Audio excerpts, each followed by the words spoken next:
Okay folks, welcome to the Shards of Infinity app. Now, I don't play a huge number of app-based board games, but every now and again it's really handy to have a fun board game app on your phone so you can play it when you're commuting or trying to kill some time. And I'm a big fan of deck builders, so I was really interested in getting the Shards of Infinity app, especially since I'd played the physical board game in the past and really enjoyed it. The app itself, I think, looks really cool. I love the sort of retro 80s style music that's going on, and the visuals in the background here are really cool as well. There's sort of a slight undulating movement to this very scary character in the background, and there's a sort of a interesting smoke effect. So let's just see here. When you get into the app, you have a couple of different options here. You can change the settings. There's a store option there to look at further purchases, rules, and credits, and you can set up an AI game or play online.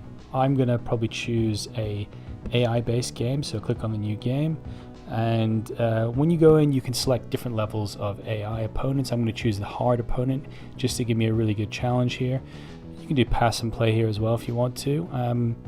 And the other nice thing about this game is that there's a little tutorial where you can find a little bit more about the game. It explains how the game works and gives you a bit of an intro to how that all hangs together.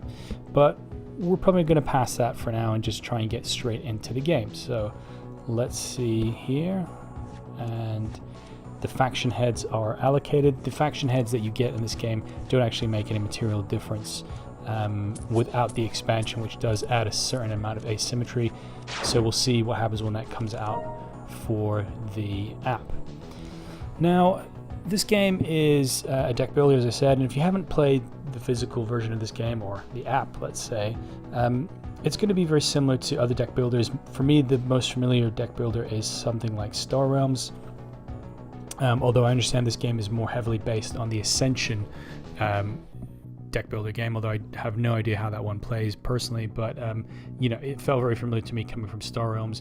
You have a kind of a marketplace of cards here at the top that you're going to be buying cards from, and then you're going to be bringing those into your deck and then shuffling them and dealing yourself a hand of 5 cards each turn, from which you'll generate both attacking abilities, special abilities, and the ability to purchase more cards from this marketplace. So there are a number of different factions in the game. There are Order allies, Homodeus allies, Wreath allies, and Undergrowth allies, and they all have slightly different powers and ability, again a little bit like with Star Realms.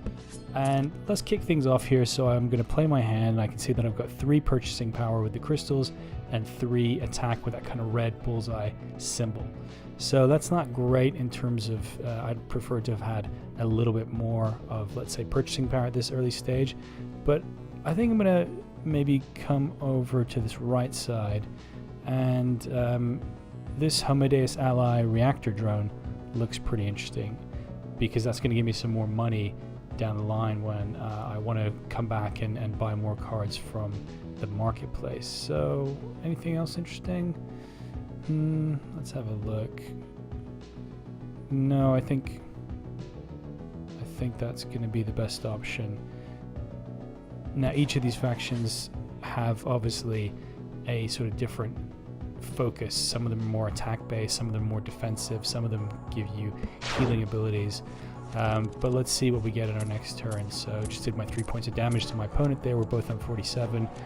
Still a long way to go to get either of us down to 0, but we got to start somewhere. So let's play my next hand here. Well, that's a bit more like it. I've got 6 hit points now. Let's see. All right, this kiln drone looks pretty cool. Again, it's going to give me some additional purchasing power, which is good.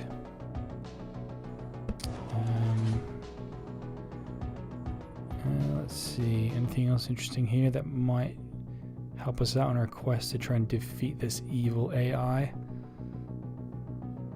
Let's see. The Ether Breaker from the Wreath class. Got some good hit points there, but I don't know if that's the one that I want to choose right now.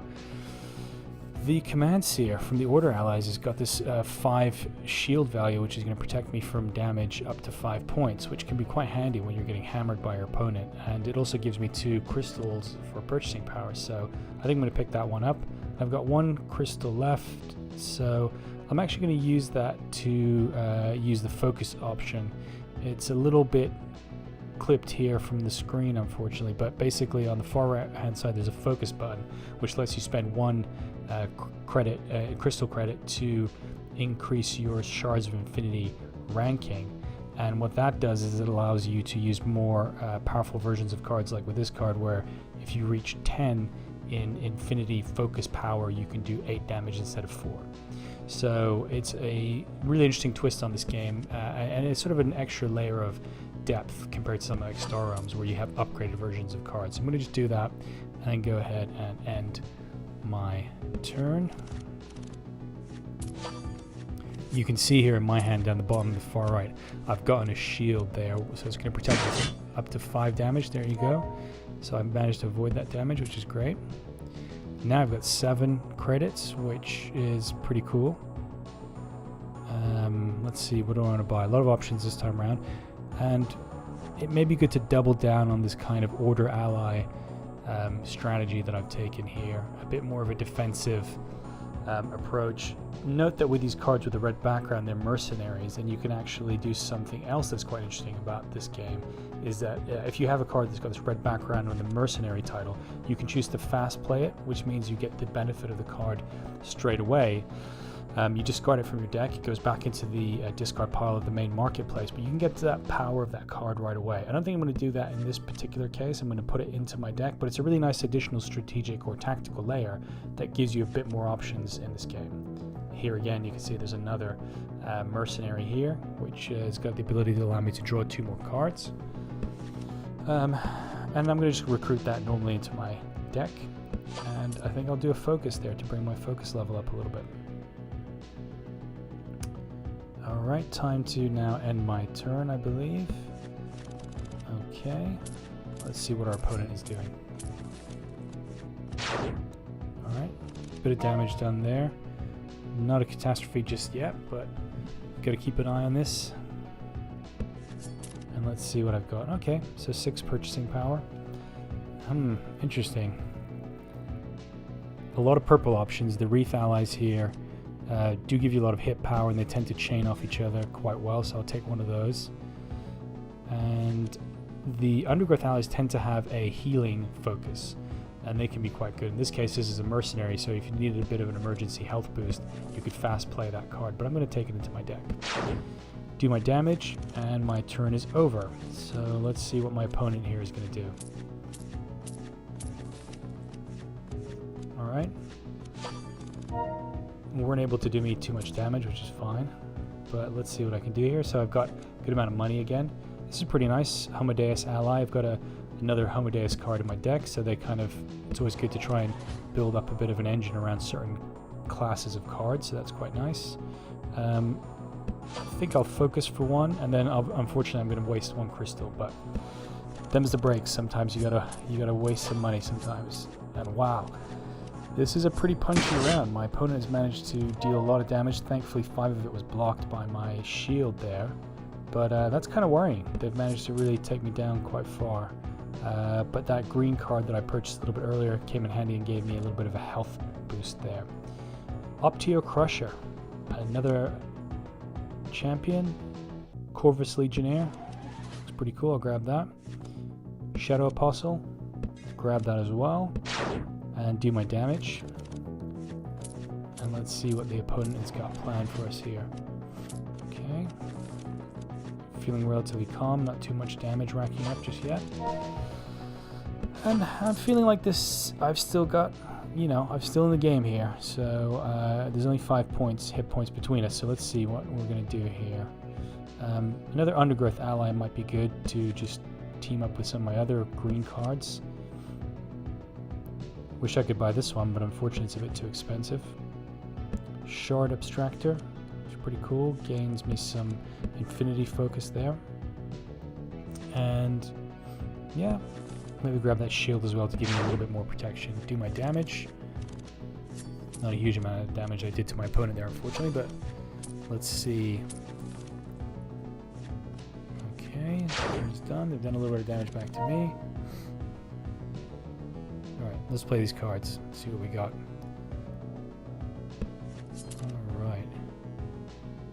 Okay, good purchasing power, good little chunk of damage, but that's going to give me some flexibility in what I want to buy here. I can literally buy any one of these cards. General Decurion. That's a pretty cool name. Cash Warden. The artwork on these cards is really fantastic, and especially if you'd like is sort of sci-fi, futuristic, space-based themes. It's pretty cool. It's sort of sci-fi punk sort of theme in a way. Let's see here. Alright, so pick up that card.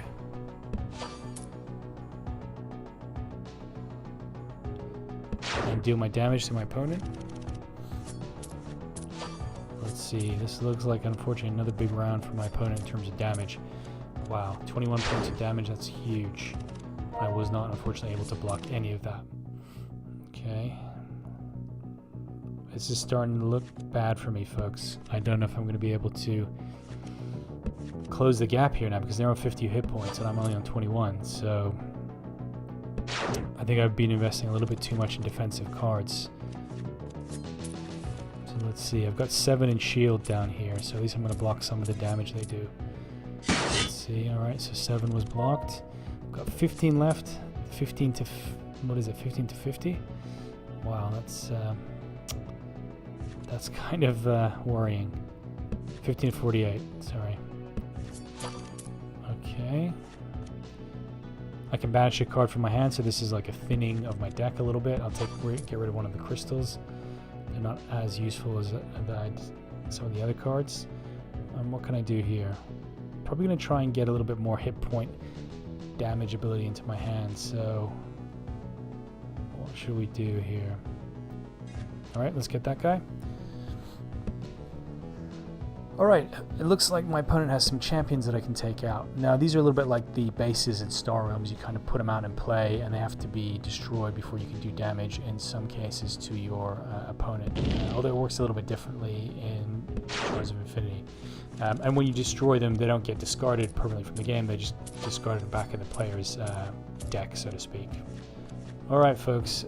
I think this video is going to come to a relatively premature end here now. Yep. I lost it.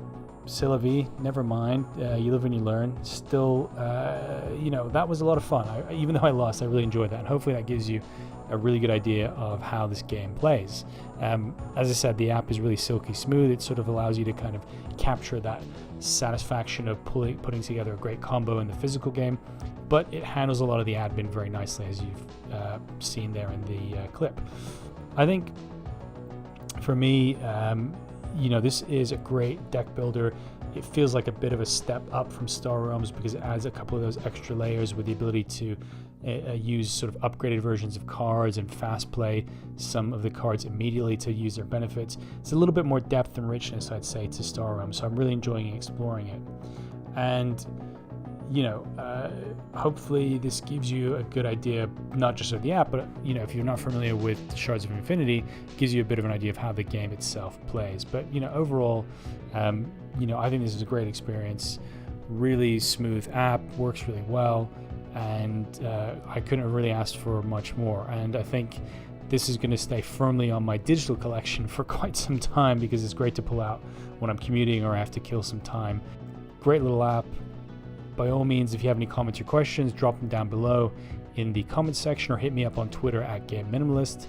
And, you know, in the meantime, I hope you all enjoy your games. And, you know, let me know if you've tried out any other game apps on your phone or on one of your electronic devices. And, yeah, have a great evening.